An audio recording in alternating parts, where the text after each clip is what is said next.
Welcome everyone to finals time in the Billy Slater Podcast. We are here thanks to Tab. And then there were 8. Bring on week 1 of the finals after 27 exhilarating rounds of the NRL. Billy Slater, we are down to the final 8 and the most wonderful time of the year, which is September footy. It's going to be great. How are you? Yeah, good, mate. It's finally here, Salty. The final series is finally upon us. We know our final 8. We know our matchups for this weekend, and we know when they're playing. So there's some brilliant games. I think all four are wonderful games. There's some teams out of form. There's some teams with some challenges ahead of them with injuries. Well, we thought suspensions, but no suspension anymore for Nicho Hynes, which we'll talk about. So plenty to get through in the lead up to our final series. Yeah, most certainly. We will talk about all 4 of the games coming up, a couple of the talking points as well to come out of those games. We're also going to, a little bit later on, revisit some of your pre-season predictions as well to see how accurate you have been or if you've misfired. Keeping me honest, eh? Oh, no. I didn't put it in the rundown. The others, okay. The team of 47 people that work on this podcast. I don't think I'm too far off the mark. I can't wait to listen to what I was saying before the season started and where teams are at now and individuals within those teams. Hey, Billy, just before we get onto the games this week, there's a few teams that their season is over that probably just couldn't wait just to close the door on 2025, but there's a couple of others who have finished quite strongly. One of those being the Parramatta Eels. They're one of those teams that aren't playing finals that'll feel pretty good about themselves, I would have thought, with the foundations laid this year moving ahead. Yeah, absolutely. Weren't they brilliant on the weekend? They were outstanding. And a couple of things for me for Parramatta. I think, number one, they started to become healthy at the end of the year. Mitchell Moses got a few games under his belt. He makes a huge difference when he's in this football team. And the second thing is they started to... What Jason Ryles has been trying to create in this footy team, it's gone from a focus to a habit. So it's gone from something that they want to do to something that is ingrained in their actions within footy games, and now they're starting to see the rewards off the back of it. I think they're going to have a brilliant preseason, and then leading into next year, they will be one of the teams that climb the ladder. I wouldn't be surprised if they go all the way up into close to the top 4. They're playing as good as anyone at the moment. The other team that I think will actually rise from the bottom of the ladder next year are the Dolphins. They've been hit cruelly with injuries, and there's been a few teams that have been hit with injuries this year, the Rabbitohs being another one. But I just think the Dolphins have had a courageous year. The way that they've played throughout the season with a lot of their salary cap on the sideline, not just for short periods of time, but long periods of time. And a lot of their senior players, a lot of their standard creators within their organisation, your Tom Gilberts, your Tom Fleglers, they've had a lot of injuries for long periods of time that I think they're going to be better for it as well with the experience of their developing players, and they're going to be a stronger club for it. So I wouldn't be surprised if they rise up into that top 8 next year as well. Well, they came 9th, didn't they? And that's without, you mentioned Max Plath as well. Herbie Farnworth missed the last month or so of the season as well. Daniel Saifidi, another one of those experienced players. They still had, and it's credit, isn't it, to Christian Wolf. They were 0-4 to start the season, but yet they still had their most successful of the 3 seasons that they've been in the competition for. That's a successful year for Christian Wolf and his coaching staff and his footy team. Hamiso Tabuai-Fidow, he picked up an MCL injury, which is quite a serious injury, a grade 3. So that's going to keep him out of the internationals at the end of the year. That's disappointing for the international game, and it's disappointing for Hamiso. But I think Christian Wolf would like Hamiso to have a rest and to have a full pre-season. When you play those internationals at the end of the year, it eats into your off-season, and then it eats into your pre-season, and you pretty much only have a 6-week pre-season leading into the first game next year. So Although it is disappointing to pick up an injury in the last game for Hamaso, I think it could be a blessing in disguise to give him a rest, get a full pre-season under his belt, and he can really hit the ground running for the Dolphins at the start of next year. One more before we go into the finals preview, and that is Kieran Foran finishing his career on a positive note with a win over the Tigers for the Titans on the weekend. There were some lovely scenes there too on the Gold Coast over the weekend to send out old rival of yours, Billy, a winner. Or have we sent him out a winner? Will he get the SOS from Stacey Jones to play for New Zealand? We don't know yet, but his NRL career is now over. I think one of my colleagues mentioned on the Sunday Footy Show that he'd made himself available, given the injuries in the halves to the New Zealanders. I think he's made himself available, so I wouldn't be surprised if he finishes his career in a Kiwis jersey. Wouldn't that be something? I think he'd love that. It was a great day up on the Gold Coast. You know, the way that they came back against the Tigers, and let's be fair, Kieran Foran was instrumental in that comeback. Obviously, AJ Brimson was the star, but someone had to get him the ball. And Kieran Foran fired a couple of bullets to his left and hit AJ Brimson, and he did the rest. So he knew what was outside him. He knew his strengths, and played a big part in the farewell of Kieran Foran. So it was a wonderful moment for him and his family. And you're right. It mightn't be over just yet. He might play some international footy before he's finished. All right, well, let's hope so, because he said one of his career highlights was getting that New Zealand jersey back in 2023, and it'd be fitting for him to go out wearing the New Zealand jersey this year. Let's get into the finals, Billy, because there's so much to discuss, not just as far as the games are concerned, but in and around these games. We kick it all off on Friday night. It's the Storm up against the Bulldogs. Both teams... not at their best, but we know that it's finals. Is it a case of that the players know now what to do, particularly from a Storm point of view? I know there's players out we'll get to in just a moment. Yep. Do you take much credence into what happened in round 27 when looking at this matchup? Well, it's hard not to. They've both been hit with challenges, these two footy teams, and different challenges. They've both been hit with injury challenges. I think the Melbourne Storm have probably been hit harder with some key position players. You take out Jerome Hughes and Ryan Pappenhausen, and that's a huge blow. That is a huge blow for the Melbourne Storm. The one thing that they've got in their favour is they've got some players that have played in recent times in those positions, fill in those positions. So Craig Bellamy's got some options up his sleeve, whether he goes with Jonah Pezzett to start at halfback or whether he sticks with Tyron Wishart, who's a much more physical player, a much more capable defender, which has gone with in the past. Or Jonah Pezzett's got some strengths that Tyron doesn't have. He's got a great kicking game. He organises people really well. So what does Craig Bellamy value in this footy game, and what does he think his footy team needs? So he's got some options to replace Jerome Hughes, but both of them are certainly not going to be Jerome Hughes. And then the fullback role. The last time he played the Bulldogs and Ryan Pappenhausen was out of the footy team, Cameron Munster went back and played fullback and was one of the better players on the field. So, does he go that route, or does he look for a Nick Meaney or a Su'Fa'alongo, who's back from a hamstring injury as well?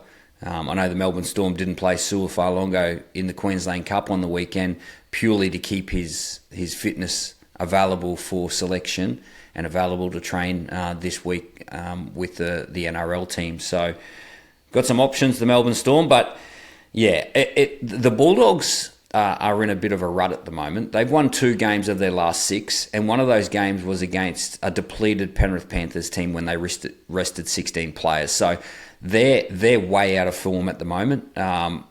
Scored 1 try on the weekend. It was a runaway try, ricochet, intercept, and Anari Tuala. He ran 90 metres. So they're not creating many opportunities. The only thing with these two footy teams is the last 2 weeks, they couldn't move on the ladder. Melbourne knew they were finishing second. Bulldogs knew they were finishing third. It's it's a funny game when you're not 100% invested and the result really means something. And we've seen some teams where the result really means something, lift, and that desperation. The Broncos have been desperate to finish in the top 4. We saw that a couple of weeks ago, or we saw that on the last week against the Melbourne Storm. The desperation levels were there. So now the desperation levels are there. There's a lot on the line for these two footy teams, and they're quality footy teams. They're great defensive teams. The Bulldogs have got the best defence in the competition, but they've still got some creases to iron out, both of them. Billy, just on the Bulldogs' woes, and made worse with Marcelo Montoya. Look, he's still a chance of playing now, and we'll get to that incident when we talk about the Sharks a little bit later on. But Bronson Xerri, Cat 1 HIA on last week on Saturday night, so he's unavailable. Do Melbourne then look at that with thinking, hang on, the Bulldogs might be vulnerable defensively out wide, and maybe that comes into consideration with who plays fullback and keeping Munster at 5'8"? When does Craig have that mindset of looking at, okay, this is what the opposition may be doing, they've got a few issues, we can hone in on that? Yeah, look, I think you always look at your opposition, and I'm sure the Melbourne Storm would be looking at the personnel and where they're playing and trying to exploit any deficiencies in the defensive line. That's a no-brainer. That happens every week. I don't think the Melbourne Storm are in the position to start changing their team on what the opposition team are doing. They need to find their best football, and they haven't hit their best football in recent times. They've had a huge change and shuffle around in the last probably month in their key positions. Harry Grant's been out for 2 weeks. Ryan Pappenhausen had missed a fair bit of footy. Jerome Hughes only came back last week from a shoulder injury. Now he's picked up a broken arm. So, their key position hasn't been fluent. And it's not going to be fluent throughout the final series. We know that there's injuries, and Ryan Pappenhausen isn't playing this weekend. It looks like Jerome Hughes' season's over. So they're going to have to put the pieces together and find this rhythm within their key position players. So they won't be looking at the opposition and picking their team off what the opposition are lined up like. A couple of players who didn't play last Thursday night as well, do you think will make a difference as well for Melbourne? Stefano Toikamanu and Sean Bloor, both have been tremendous, particularly in the back half of the season. Sean Bloor's having his best season in the NRL, is he not? So they're welcome additions. Yeah, I don't think Sean Bloor will be okay. I think he's picked up a throat injury that it could be a little bit more serious than first thought. So the other one is Jack Howarth. Jack Howarth was left out of the Broncos game last week. He was fit. He had some complications leading into his return from a groin injury. He had the flu, was quite sick, and then he got food poisoning. So he was a little bit behind where he could have been in preparation for that game. Does he come back into calculations? I know that the players of the Melbourne Storm have got a high opinion of Jack Howarth, and what he does out of the backfield is second to none, really. Like his carries out of the backfield are really strong, and when you're playing against the Bulldogs, who like that cycle footy, those sort of players are invaluable. Those players that have upwards of 15 to 20 carries a game, and they're always making meters and they're always playing the ball fast. So, if he could come back into the team, but that would be a reshuffle to the back line as well. So, Craig Bellamy has got some options. You could call them headaches, but I think they're options, and he'll be looking at his options. He's been here, 22 out of the last 23 years, so he knows what final series are like, and he knows what it takes to be successful at this time of the year. And I still think the Melbourne Storm have got the quality to go on and win the comp, even with some of the injuries that they have.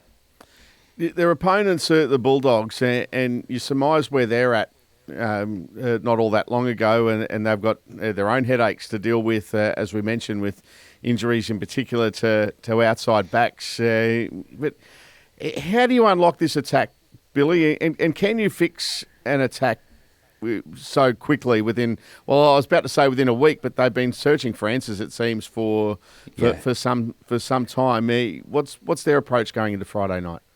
Yeah, on the surface, it looks really difficult. It looks like they're Their attack is really struggling. They look a little bit flat at times. They don't look like they're in sync. That can happen when you reshuffle a halfback in particular. Like he's an organizer. The halfback is the general. So when you change that position mid-season, things can take a little bit of time. Also, the number 9 has been changed around as well. So that's another dynamic through the middle of the field that you need to adjust to. Look, I've got no doubt that the Bulldogs will just be focusing on building pressure, focusing on the cycle footy. Cameron Ciraldo already spoke about it in his post-match press conference from round 27.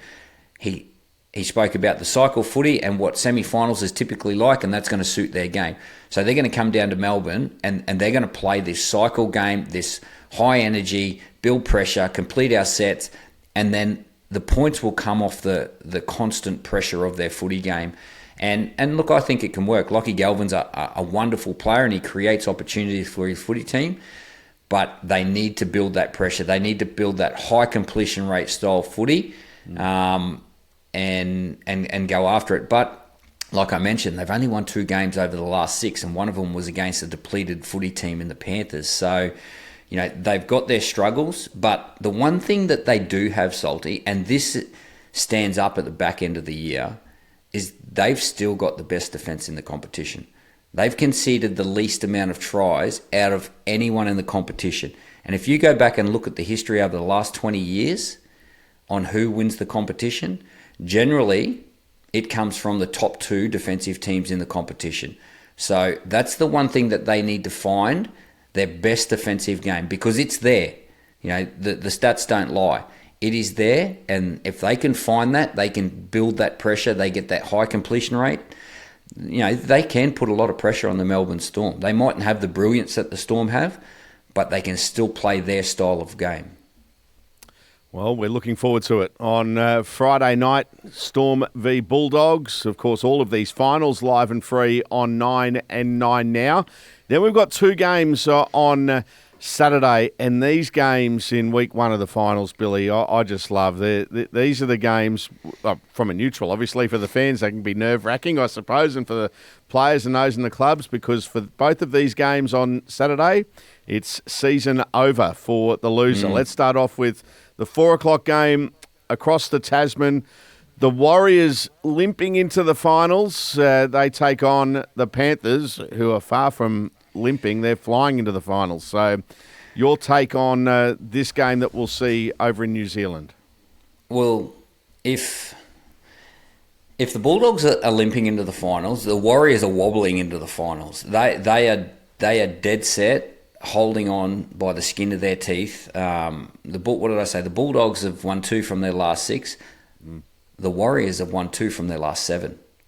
2 from 7 leading into the finals. That is not momentum. That is not momentum. They got beaten by the Eels. The Sea Eagles on the weekend. They've been beaten by the Eels. They've been beaten by the Dolphins, and they've even been beaten by the Titans in the last 7 games. That is not great form leading into the final series. They lost their halfback halfway through the year. That was a real turning point for them.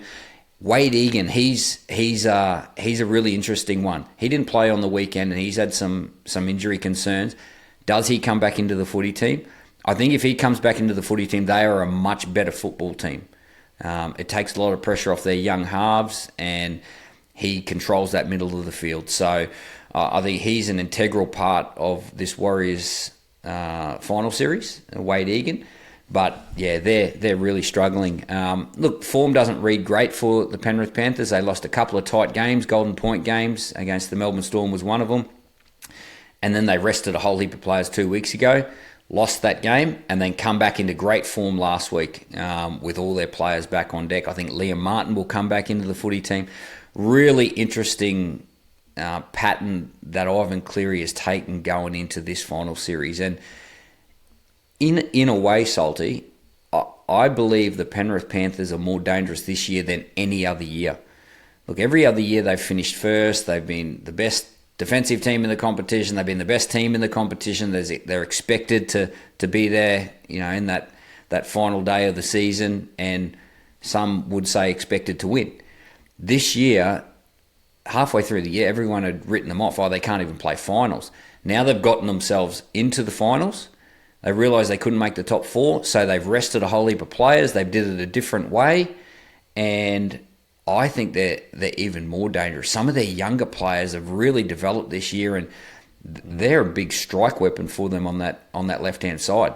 Blaze Talangi and McLean, they're playing some great football. Jenkins on the wing. I just think that they're a dangerous footy team right now, because they're probably feeling like they've got a free crack at it here, and they're going to go after it. So Nathan Cleary's playing as good as I've seen him play for a long time, which he's always done. He's been really consistent, right? So, they're a dangerous footy team. I think they'll get over the Warriors over there, and that'll give them another bit of confidence. Well, you get into week 2, don't you, of the finals, and then you're well and truly in the mix. Anything can happen. Anything can happen in this final series. And we look over the last month, and we'll talk about the Broncos. One moment in the game can change your season, for the good or the bad. Like, we all thought it was for the bad when Reynolds and Ezra Mam and Selwyn Cobbo went down. Well, is it the bad? Reece Walsh has jumped out of the ground, and some other players have taken initiative and taken, control of the footy team, and all of a sudden, they're back in the hunt. So, things can turn really quick in this game. It's a physical game. Things happen.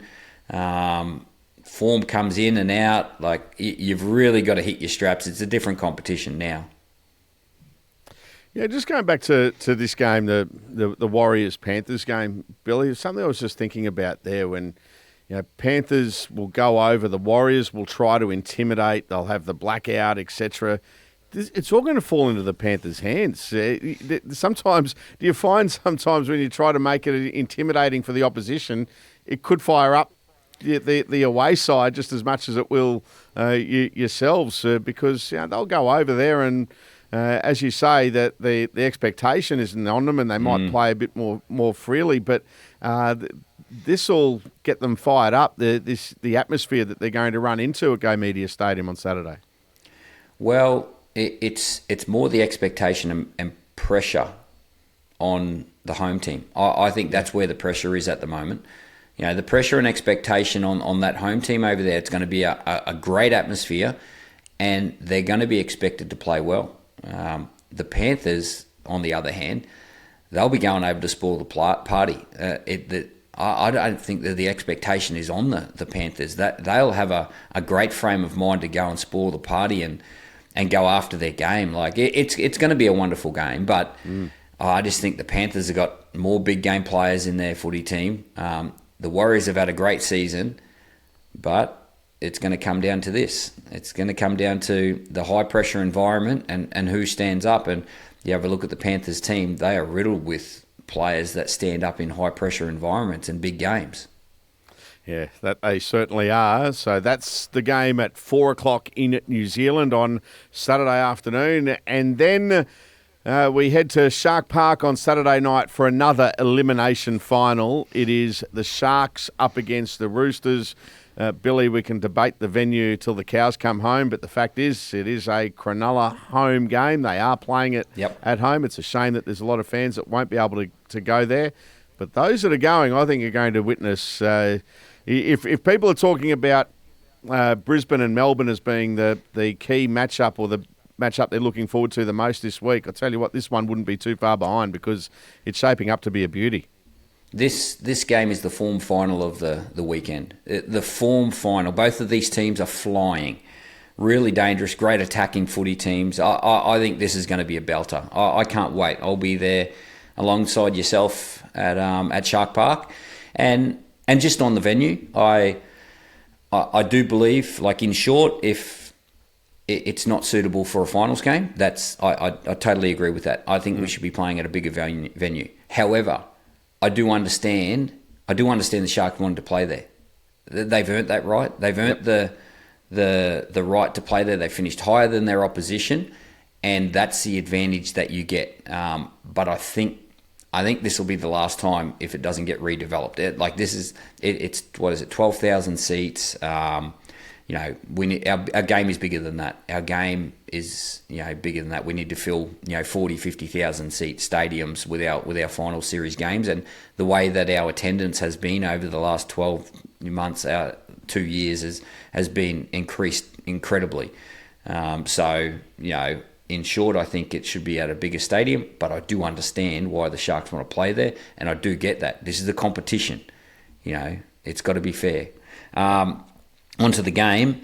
Like I said, both teams are flying. The Roosters, I really like the Roosters at the moment. I just think that they're playing with some sort of confidence, and they've scored 202 points over the last 6 weeks. Like, their attack is as good as any. You'll have a look at some of the athleticism of the outside backs. Nawaqanitawase, you got Tupou, Billy Smith's playing great. Robert Toya, their attack is amazing at the moment, but it's their defence that I'm super impressed with. Their defensive game. They had one game in the last 6 weeks against the Eels where they conceded 6 tries against Parramatta, which probably indicates where Parramatta are at the moment as well.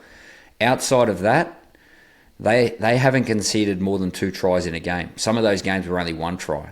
Their defence has been on point for the last 6 weeks, and that's why I think they're a serious contender in this competition. I know they're in the bottom half of the 8, and history shows that you can't win a competition outside of the top 4. But I just think one of these 2 teams, they're going to continue the momentum after this game. The Sharks have been on a roll as well. They've won something like 7 games straight. They might have dropped 1 game or something like that. So their attack is humming at the moment. They won 7 of their last 8. Sorry, the Sharks. 7 of 8. Yeah, that's it. Nicho Hynes gets off that hip drop tackle. Originally a grade 2, which would have seen him miss a week. It got downgraded before he even contested it. Look, that's unprecedented sort of situation, but at the end of the day, I think it's the right decision. It was an unintentional action that created an injury, and I just don't like players sitting out of big games for unintentional actions. Our game is hard enough to play as it is. We don't want to make it any harder for players to play when they're trying to not hurt someone. If they're trying to do the right thing, well, injuries come and go in our competition, and I've felt the brunt of that, a heap of times. So, you sign up to play this game, you're going to get injured. Unfortunately, we take that into consideration when we want to penalise players. I just think it was an unintentional action and the right decision in the end. I think everyone in the game will agree with your sentiments there. Billy, we'll get back to this game in just a moment, but what's your thoughts on that moving forward as a game? Should the seriousness of an injury of a player be taken into consideration by the match review? I know this is going to come under review, the whole judiciary process come the end of the season, because well done here to the Bulldogs doctor for saying, hang on, he released the scans straight away and said, hey, if you guys are challenging this is he's not seriously injured, or the injury isn't as serious as first thought. They could have withheld that information until after the judiciary process, but they came clean. But going back to my question to you, should this be changed when they do review the match review process? Well, it's pretty dangerous to start with, to rub someone out of a final pretty much from guessing what the injury is. Like, at the end of the day, the medical staff of the Bulldogs are guessing what the injury is, and they got it wrong. And off the back of that, Nicho gets a grade 2 suspension, which is a 1 week suspension. He misses a big game, and then the scans come back and they go, oh no, actually, this is what it is now. So when you're actually taking it into consideration without all the information, that's the dangerous precedent there. I like the fact that the game has come out and said, actually, we got this one wrong. Before you even go and fight it, this is the changes, and Nicho doesn't have to have another sleepless night, from missing a final, which could be their season really. If Nicho doesn't play and they lose, well, that's their season done. So. Right outcome in the end. I don't know the solution on it, but I just think it was an unintentional action that created the injury, and I just feel sorry for the players when it's unintentional, because it's a hard game to play and you want players to be competitive. You want them to be desperate, and things are going to happen.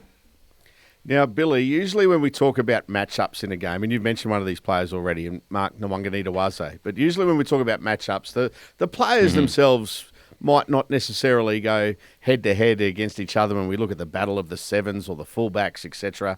But when you talk about this one, the battle of the wingers, Ronaldo Mulitalo up against Mark Nawaqanitawase, this is going to be special. Two of the most athletic wingers in the competition. They won't hold back. I can't wait for this.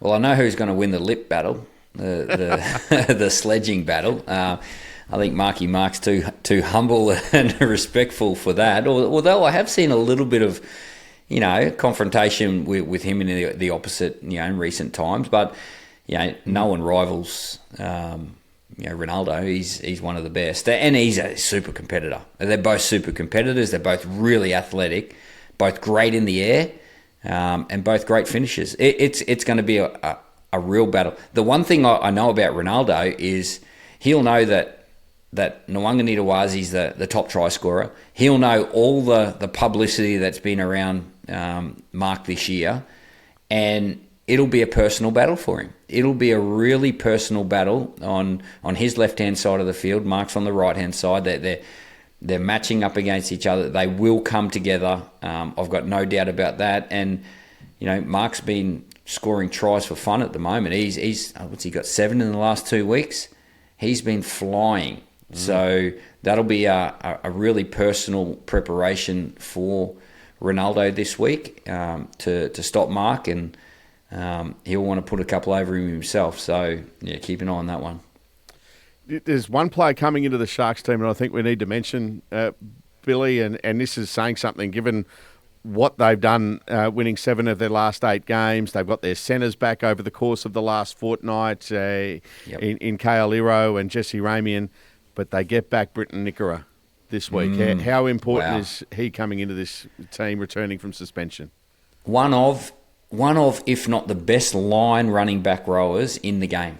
He's not a big man, but the way that he moves on the edge is second to none. I think he's probably the best line running back rower in the competition.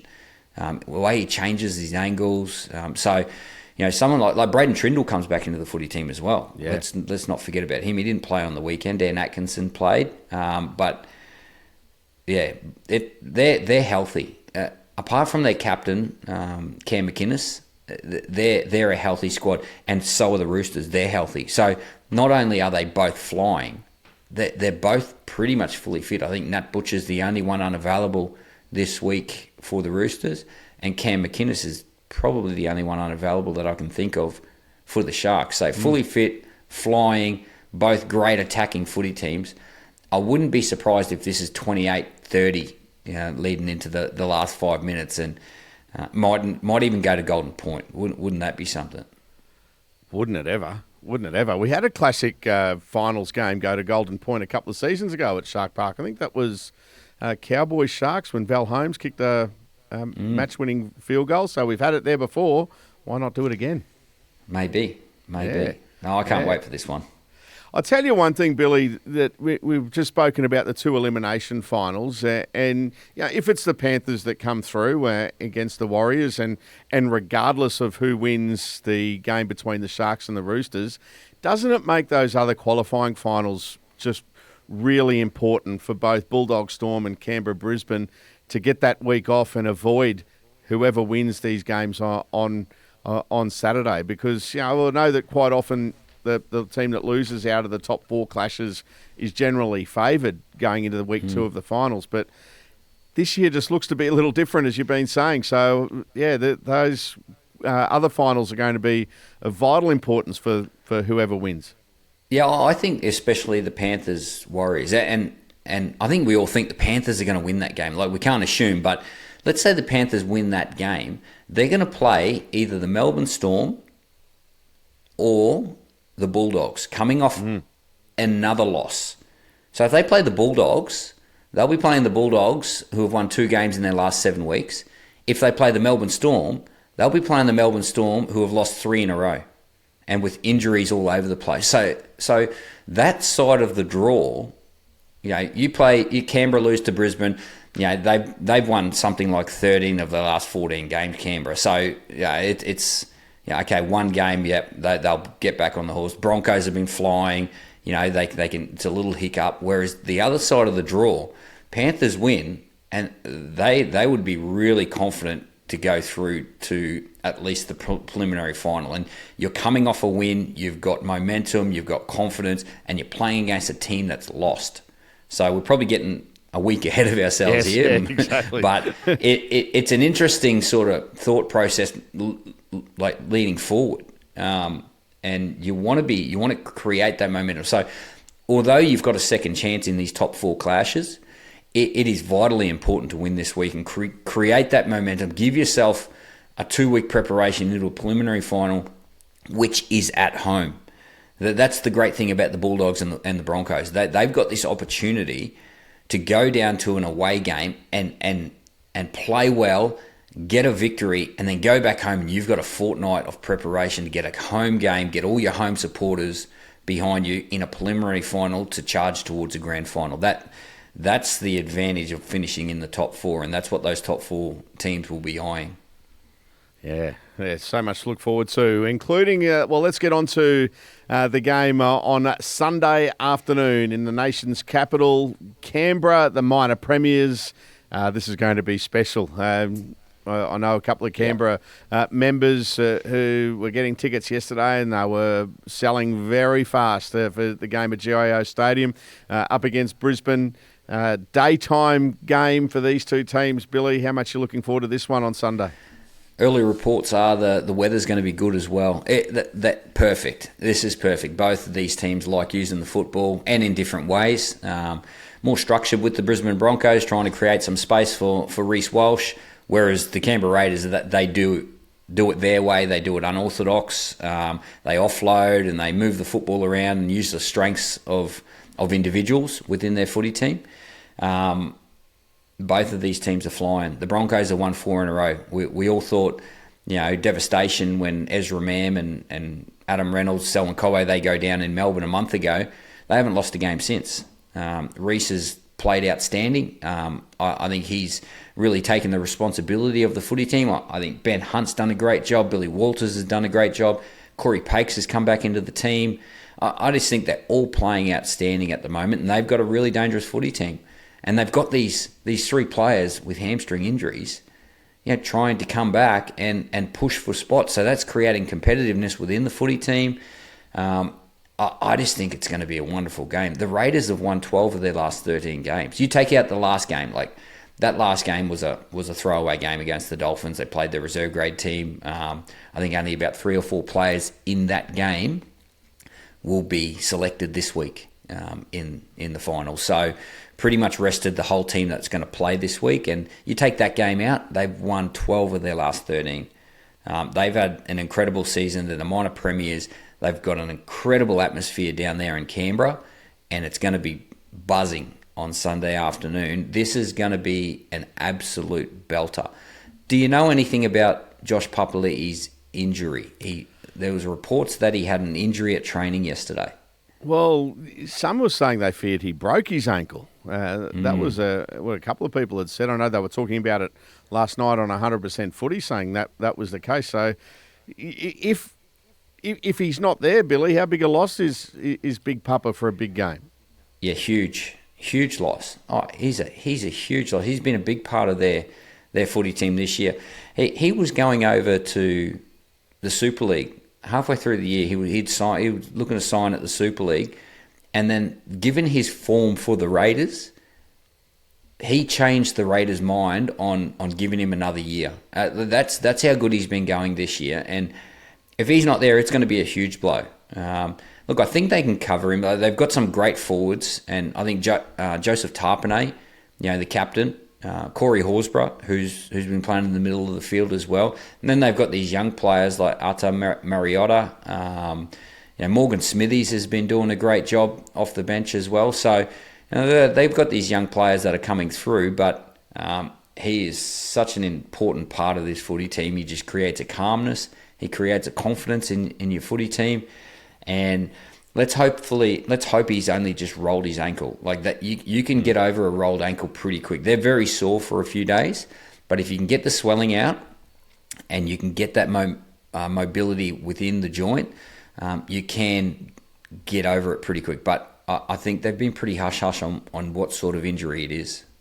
Yeah, all Canberra said in their statement yesterday is that he will receive treatment, and acknowledge that he is in doubt. But you'd say that he will be named and given every possible hope to play. So, who wins? I think that's the only question I can ask you, Billy. Who wins this one on Sunday? It's hard to tip against Canberra. It is hard to tip against Canberra. They've been the best team in the competition for, 27 weeks. They finished first. They're playing at home on a Sunday afternoon, which is going to be a sea of green. It is going to be an incredible atmosphere to play in, but I'm going to do it. I'm going to tip against Canberra. I think the Broncos can win this game.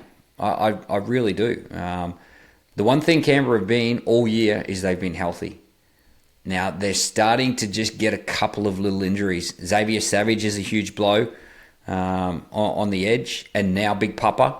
If he doesn't play, that's another blow. That's something that they haven't really had to contend with throughout the footy season. And I just like the way the Broncos are going at the moment. I think the Broncos are flying. Beat the Melbourne Storm last week, and like I said, they've won 4 in a row. And the way that they played, big question mark about the Broncos: does Gehamat Shibasaki come back into the footy team? From what he's done throughout the year, he probably deserves to come back into the footy team.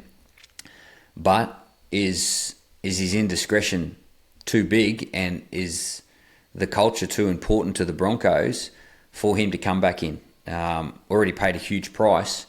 And one of those prices are giving your position up, giving an opportunity to someone else. And I think he would make the footy team a stronger footy team. But is Michael Maguire prepared to lean into that side of things? And it's going to be an interesting afternoon this afternoon when the teams come out and who's playing and who's not named.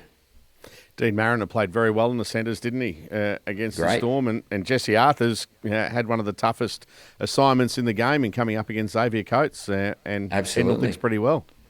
And a big part of their game was the way that they defended the kicks. Think about the Melbourne Storm, Will Warbrick and Xavier Coates. That's a big threat of theirs, and the way that the centres in particular worked to support their wingers. That's... The defensive side of their game on the weekend was probably their highlight. The way that they defended their try line. We saw that shot that Reece Walsh put on Xavier Coates. That attitude towards defending your try line, that desperation, a lot of that happens out on the edges. And it's going to be hard to tap one of those guys on the shoulder, whether it's Jesse Arthurs or Dean Mariner, and say, "Oh, thanks, mate. You did a great job to get us into the top 4, but we're going to go back to Gehamat." But it's going to be a hard conversation with Gehamat as well. He's done a great job all year. So it's one of those things when you're in that position. It's easy for us to sit here and say, you should do this and you should do that. But when you're in the hot seat, it's not so easy. No, definitely not. So let's see what does happen today. So that's the 4 games. They are 4 mouth-watering games for week 1 of the finals. We will have it all, don't forget, on 9 and 9 Now, every game live and free on 9 and 9 Now, right across the final series, including the grand final. Just before we go, Salty, I'm going to get your tip for all of those 4 games, so you've been able to sit on the fence there. I've given my tips. All right, Storm Bulldogs, who do you like? I can't go past the Storm. Yeah, I'm with you there. Warriors, Storm. Panthers. For mine, Panthers. Me too. This will be an interesting one. Flip of the coin. Sharks, Rooster. I'm going Rooster. I'm the number 1 fan of Sam Walker and love how he's playing at the moment. And James Tedesco playing well.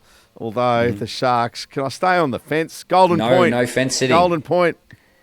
No, there's no fence. There's only scaffolding at Shark Park. There's no fences, mate. It's a lot of scaffolding. Okay, I'm with you there, the Roosters. Okay, the last one. You are a Brisbane boy. The Broncos or the Canberra Raiders? And I love everything about what Ricky is doing with the Raiders. And my prediction is this is the grand final. I think that whoever loses this can still go through to the grand final. They'll end up on opposite sides of the draw. I'll tip Brisbane for this week, but I'm certainly not writing off Canberra. I think this can be. We'll finally get it 30 years after we expected it. I think we're finally going to see a Brisbane-Canberra grand final. There you go. Okay, well that's my tip as well. Well, we've got 4 from 4. We're thinking alike. We've been hanging out too much. Actually, we have lately. So from airports to Ubers and everywhere, in football games, everywhere in between. This is the Billy Slater Podcast. We do it each and every week thanks to Tab.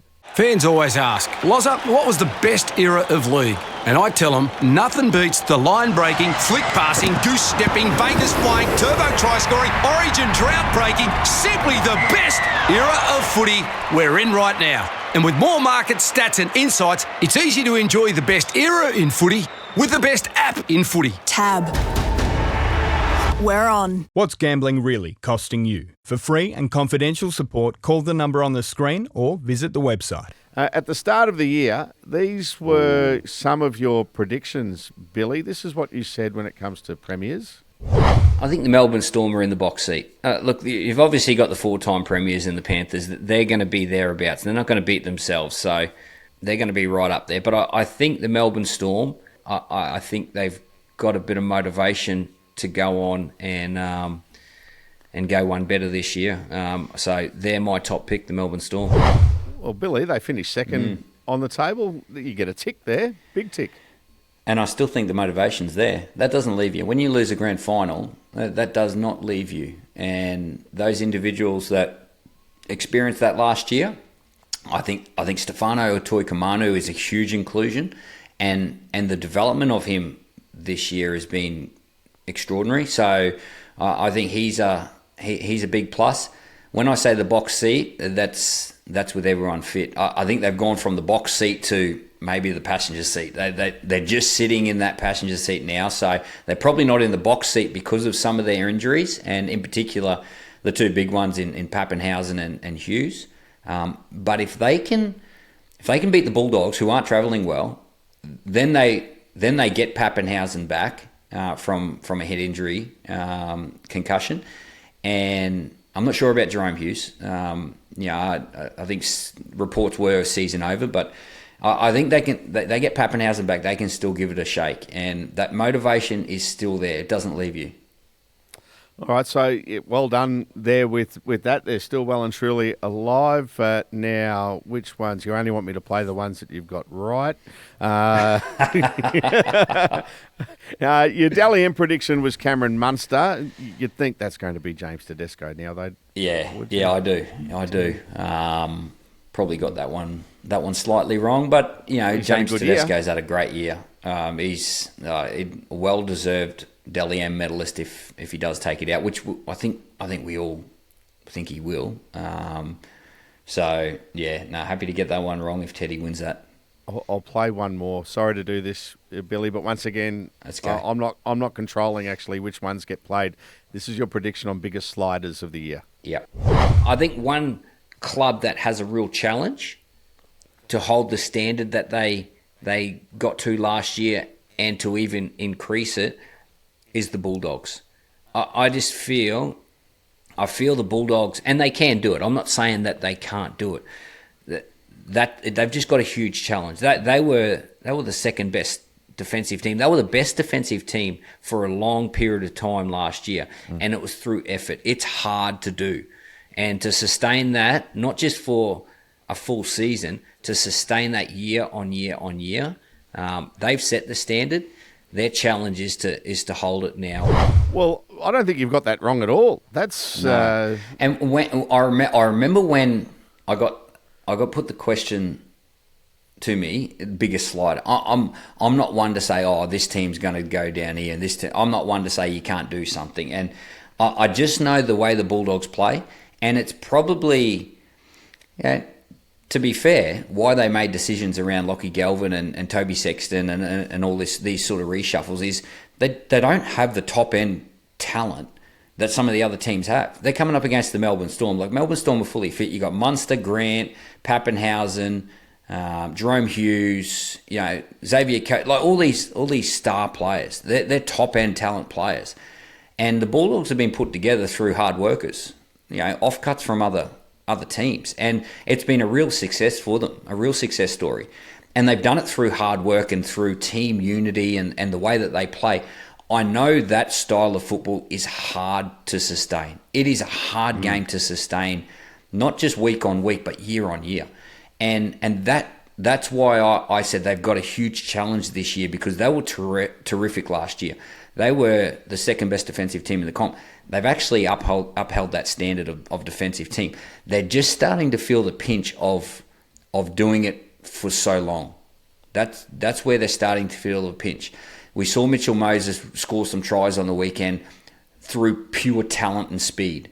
The Bulldogs don't necessarily have that in their footy team. They need to rely on the work ethic of everyone for every minute of the game. That's why it's a hard thing to do. And although I'm wrong in terms of they didn't slide down the ladder, and I wasn't actually indicating them sliding down the ladder, but their standards in the last couple of months have certainly dropped in these work ethic areas of the game. And that's why I nominated them, that they had a huge challenge, because it's not easy to do. And I'm not saying that they can't flick that switch and get that right and get that back, because they've done it before, but it's hard to contain that standard and continually outlay that standard that you've been doing for 2 years.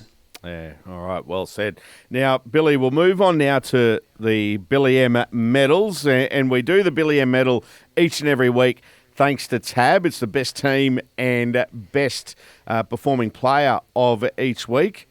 Who takes out your Billy M medal for round 27 for team-wise? I'm going to go with the little fullback from the Brisbane Broncos, Reece Walsh. Had a tremendous month, incredible month. Coming up against the Melbourne Storm, he's been really measured and controlled with his footy game. He's been responsible for pretty much all their points on the weekend. They scored one try through an intercept. Billy Walters took an intercept and Kerapani ran the length. Apart from that try, he was responsible for every other point, whether he's scoring them or setting them up, kicking the goals. He's really taken the leadership role of this footy team.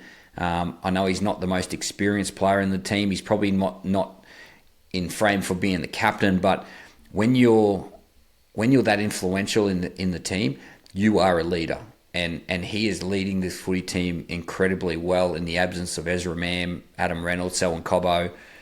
He's doing a great job. So he's the player of the week this week.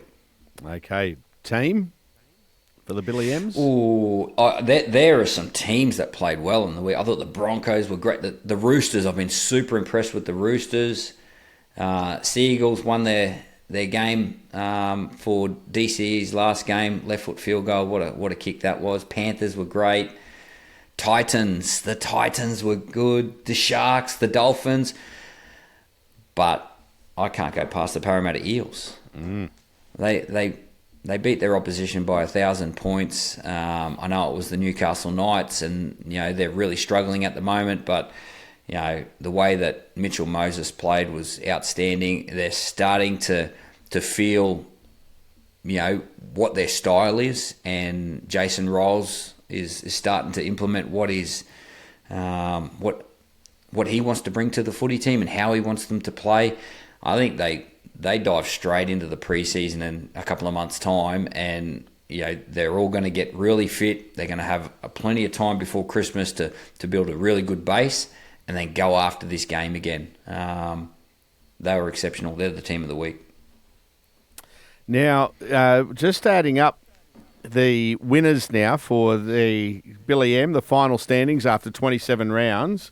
That took the Eels into second place, tied for second with the Storm, but the Panthers, they got your team of the week 4 times throughout the season. the Panthers. So well done to the Panthers. Yeah, what do they win? Panthers, they win. They don't care about this prize. They've got another prize in their sights. They don't care about this prize. They all listen. I know they all listen, but they don't care about the prize. They've got the trophy in their eyes. That's it. Now, tied for second in the players is Ethan Strange from the Raiders and great year. Tom Dearden. A couple of great competitors there, Tom Dearden and Ethan Strange. Yes. But the winner is a bloke called Nathan Cleary. He gave 3 times. Oh, really? Goes to show. So he only got the... Who's he play for? He only got the Billy M 3 times, and he's the winner. So shared around throughout it's been an even season. It's been an even season. I don't like playing favourites, so I don't like doubling up too much. But hard not to double up with Nathan Cleary. He's pretty influential in the Panthers, and the way that they've been going the last couple of months, he's been at the forefront of that. And he'll be at the forefront of what they do in the next month as well. He'll be responsible for how they go, and if they win, it'll be on him. If they don't, he'll feel responsible. That's the way that he is, and the great players are like that. They feel responsible. So well done to all of those winners. And see, folks, it's not a fullbacks award, the Billy M medal. Well done to Nathan Cleary. They don't have one in the top 3. No, exactly. The Billy M medal, thanks to Tab. The NRL season is here for the best time in sport. Tab has the best app in sport. Tab, we're on. What's gambling really costing you? For free and confidential support, call the number on the screen or visit the website. Now, the Ampol Power Surge, Billy, top 3 captains of this season. Ooh. Look, I've got them. I've got the top 3 captains. I think, first and foremost, you finish in the top 2. You've got great leadership at your footy club, and I think Joseph Tarpany has done a great job, along with Ricky Stewart. Ricky Stewart gets a lot of accolades for the culture of what is down in Canberra and the environment that they've created, and rightfully so. But I think his captain, Joseph Tarpany, is a wonderful leader, and I think he's done a great job to finish with the minor premiership. You've got to have great leadership, and that starts with your coach and your captain. So Joseph Tarpany, he is one. The other one is Harry Grant. Look, Harry hasn't been a captain for all that long. I think this is his 2nd year, maybe. He's doing a great job, and I experience the leadership of Harry Grant, with a front row seat. I've seen it personally. I see it down in Melbourne. I've seen it within the Queensland State of Origin team. So he's in there as well. Now, the third person is actually not a member of a top 4 team, and that's James Tedesco. I just think the leadership of James Tedesco, and the greatest quality of a leader is consistent performance. That's the greatest quality of a captain, and no one's been more consistent with their performance than James Tedesco. And you think about the experience that the Roosters lost at the back end of last year. There was so many games, so many big games, so many great players that moved on. We're talking Jared Whittier-Hargraves, Luke Keary, Joseph Manu, Joseph Suoli'i. There was a whole stack of great players that moved on.